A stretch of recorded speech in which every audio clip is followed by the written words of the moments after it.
Hey guys, my name is Laura. Um, I would like to share with you a story about a sacred experience that I had early on when I first started hearing the voice of God.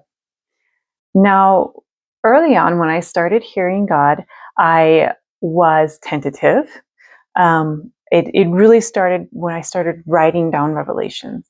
And then I also began hearing him as well, but not an auditory hallucination, as is the criticism. I receive words and personalities and feeling and energy like through the spirit, and so it's very different than like hearing it with my ears or seeing things with my eyes. It's in the spirit, so there's a very clear distinction for me. But when I first started having the experience, I was very tentative and I wasn't really sure if I trusted it, honestly.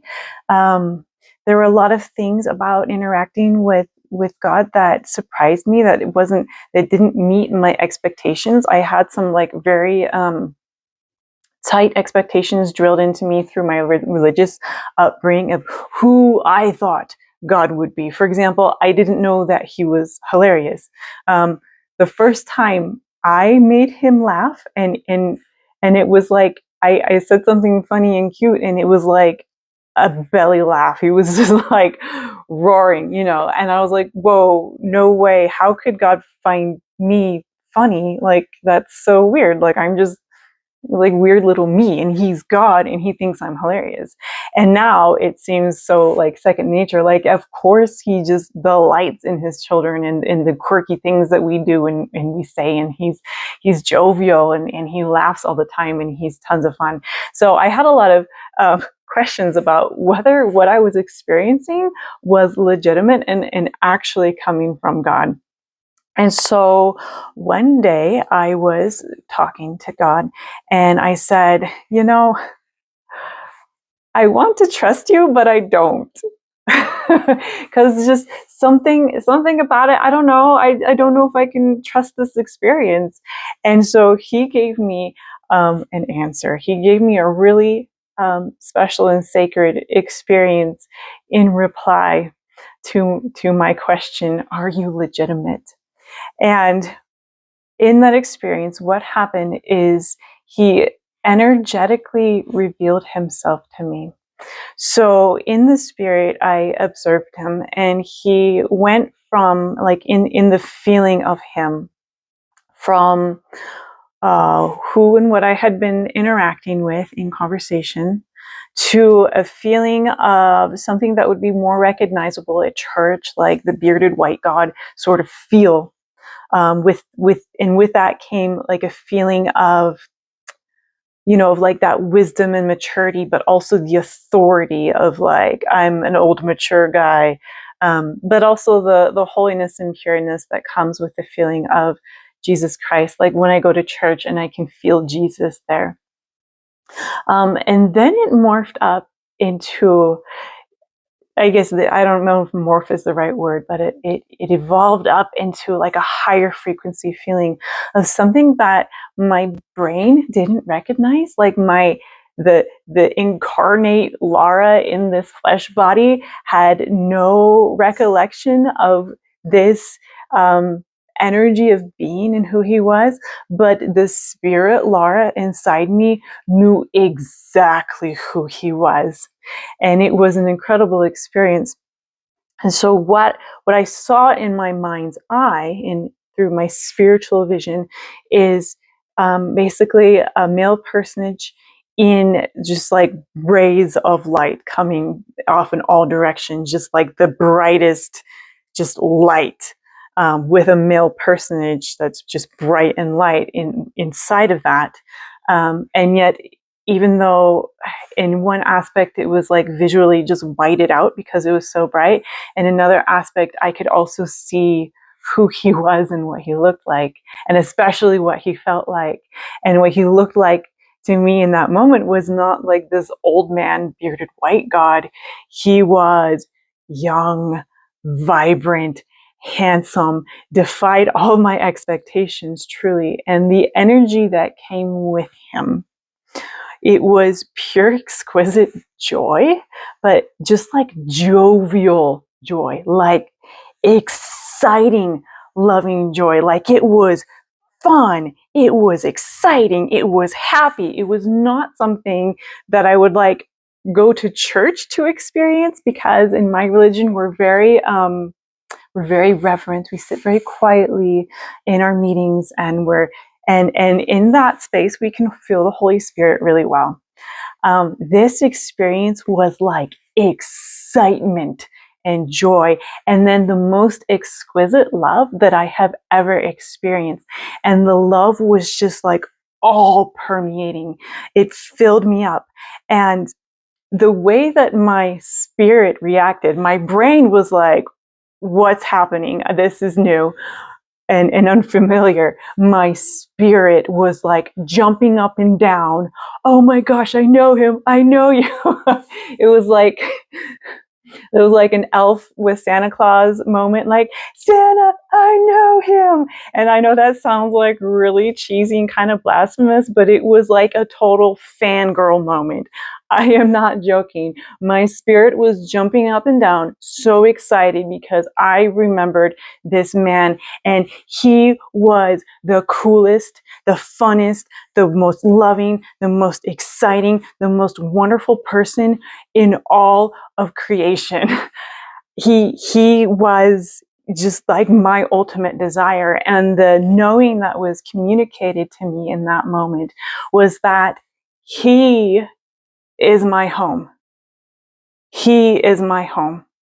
And all the love that, like, when people have near death experiences and they pass over to the other side of the veil, and everything they feel is love, the proverbial air they breathe is love, because they have the sensation of breathing air, but it's like they're breathing in just love. Everything is love. And in that moment I understood that the love that people experience when they cross over the veil and they go to heaven, it is him. He is that love. And he is my home. He is it. And my soul, my spirit, was ready to just get outside of my body and go home. It was kind of like this what the heck moment. What am I doing here in this body?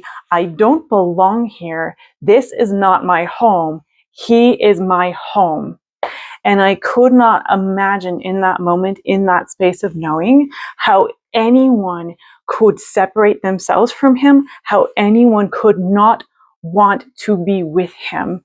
It was this deep knowing. My perception was that if anyone could feel him in this state and feel the energy that's coming out of him and feel that home inside of him, there is no way that they would ever depart from him. There's no way they would ever separate themselves from him.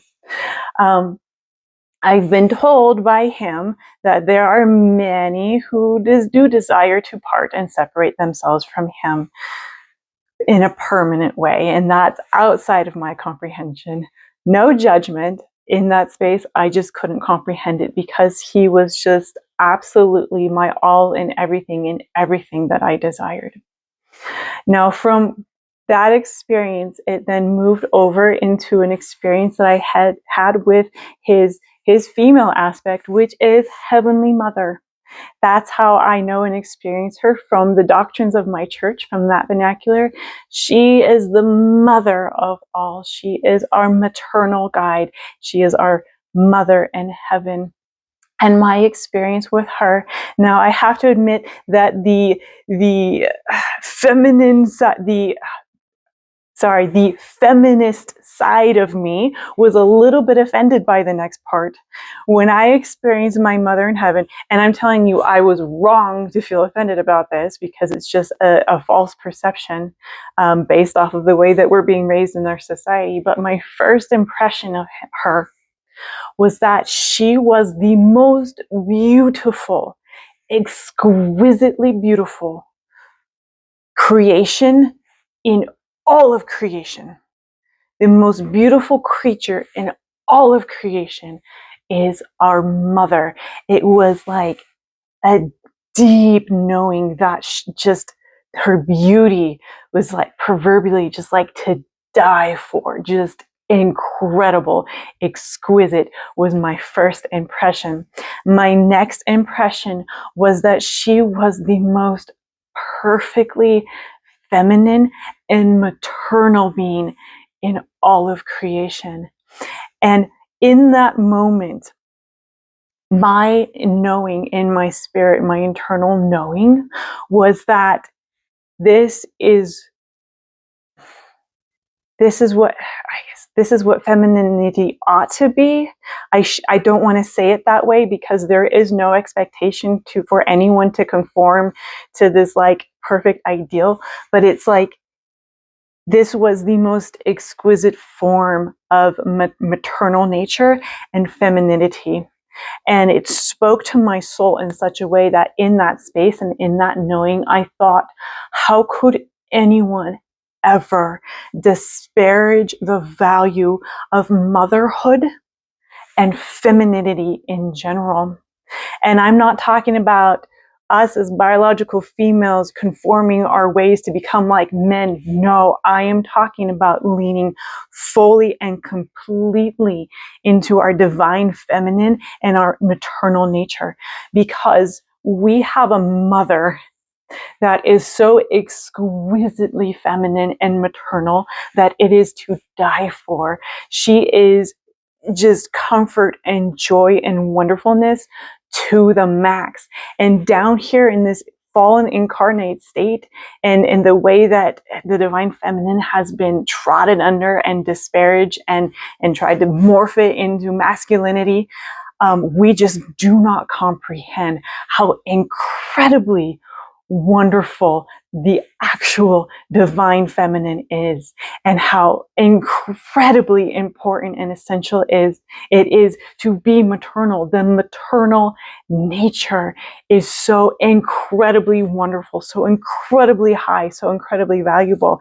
And I understood it in that moment in a way that I can't understand it now, because there's like two different kinds of knowing. There's like a spiritual knowing that can be activated and woken up inside of you. And then there's a mental knowing from my brain, which like can't compete. It's just like they're detached, and it's ideal to bring them together, to like marry the spiritual knowing with your mental knowing. But sometimes it can be really difficult. But from that experience, I understood actually that God was disguising himself from me. And he still does. Every day when I communicate with him, he is disguising himself from me, because when he reveals the fullness of his energy, his full like identity to me, what happens is the way my spirit responds is it is like clawing to get out of my body. Like, I don't belong here. He is my home. And so that's not ideal. That's not a good place to, it's a wonderful experience to have like every now and then. And I want to be very clear that it's a very different experience than from being suicidal. If you feel suicidal and you want to leave this earth, that is a very dark, yucky feeling. It's like a shutdown of the life inside of you. This was complete opposite from that.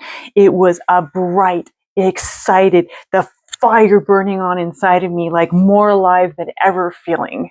But it creates this knowing that this earth is not truly my home. He is my home. And back then, when I got this experience, I didn't understand the teaching that God is love, we are him, he is us, we are all, and we are all one, and all there is love. I didn't comprehend that yet, but it was being taught to me in that moment, in the knowing that he is the love of heaven. He is my home, because he encompasses that allness, that oneness, and all that is love. And he was showing me that. And that love isn't just like quiet reverence. That love is bright and exuberant and exciting and full and just out of this world, literally, because in this world without like a very special experience and spiritual knowing. You can't feel love like that without it being activated in you in a very special way through your spiritual remembrance. Now, I'm going to end this experience here, but there is a second part to this, because it goes into an additional premortal knowing and remembrance that I had that attaches into some other experiences. So I'm going to share that in a part 2. But thank you so much for listening to my experience, and just know that God is love and you are love. That is your true nature. And your home is love with Him, being reunited in oneness with the source of all creation, which is love only. Amen.